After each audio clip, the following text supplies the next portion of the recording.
today on the net. Online reports of the revival of tensions in the West Bank following the death of a Palestinian protester. The ongoing demonstrations in Bahrain with protesters calling for political reforms. And the French Prime Minister François Fillon exposed on Twitter.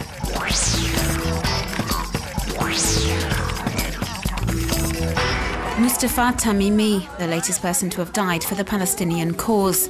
Hundreds voiced their anger at the 28-year-old activist's funeral on Sunday. He was fatally wounded 2 days earlier by a tear gas canister fired by the Israeli army during a protest in Nabi Saleh in the West Bank. The village hosts weekly demonstrations against the extension of a neighbouring Jewish colony, and it's not uncommon for clashes to erupt between the Israel Defense Forces and the residents and pro-Palestinian activists taking part in the protests. Israeli activist Haim Schwarzenberg was at this particular demonstration and posted these photos online. Taken at the moment, Mustafa Tamimi was hit in the face by a tear gas projectile as he was throwing stones at the vehicle from which the canister was fired. He died from his injuries in hospital several hours later.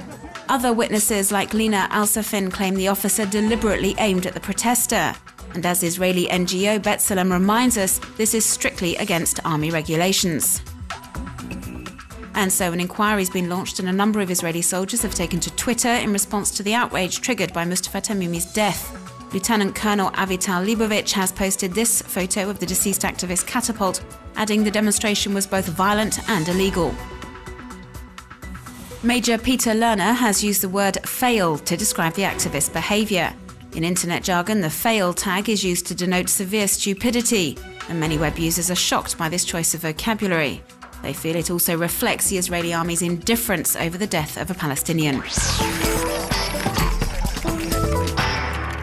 The anti-government protests continue in Bahrain, with demonstrators calling for political reforms, and this despite the authorities' brutal crackdown over the past few months. This fight for freedom is being widely relayed on the web. As we can see in this amateur video footage, hundreds of people gathered in front of the Employment Ministry in the capital, Manama, on Sunday. Their stated aim was to protest peacefully against the recent sacking of 2,500 state workers for taking part in anti-regime rallies. Some of them, like these two demonstrators who spoke to New York Times journalist Nick Kristof, were apparently fired for allegedly posting critical comments about the authorities on Facebook. And regime opponents are intent on taking matters further. Calls to follow the Occupy movement's example are multiplying on social networks. This Twitter feed suggests the next rally will be taking place around the Budaya motorway, which crosses the capital. Protesters are being asked to attend this mass rally from the 13th to the 16th of December in order to send out a clear message to the authorities. The extensive campaigning online is not going down well with the government, and there have been numerous reports of arbitrary arrests and protesters being tortured. One cyber activist who uses the pseudonym Nezrad was detained for 66 days for posting anti-government comments on Twitter. He shared his ordeal on social networks, explaining he and his cellmates endured particularly brutal interrogations and physical abuse.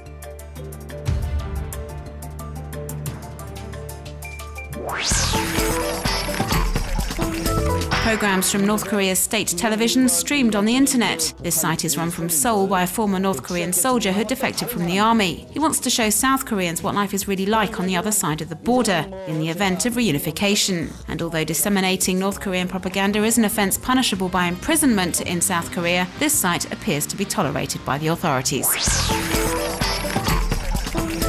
One web user recently discovered @FDE was the Twitter name used by French Prime Minister François Fillon, and it's caused a stir among social networkers in France. The PM has confirmed this is indeed his pseudonym, and although he doesn't use Twitter regularly, other users are intrigued. Many have been wondering why he decided to remain anonymous. Some think François Fillon thought it would be a good way of monitoring his ministers and spying on his political opponents. The flyboard is a rather interesting invention and is likely to go down well with thrill seekers. It was created by French company Zabata Racing and consists of a machine that makes you move more quickly through water, but above all, fly up into the air when you reach the surface. This incredible machine is powered by jet ski turbines, and for all those lucky enough to try it, adrenaline rush guaranteed.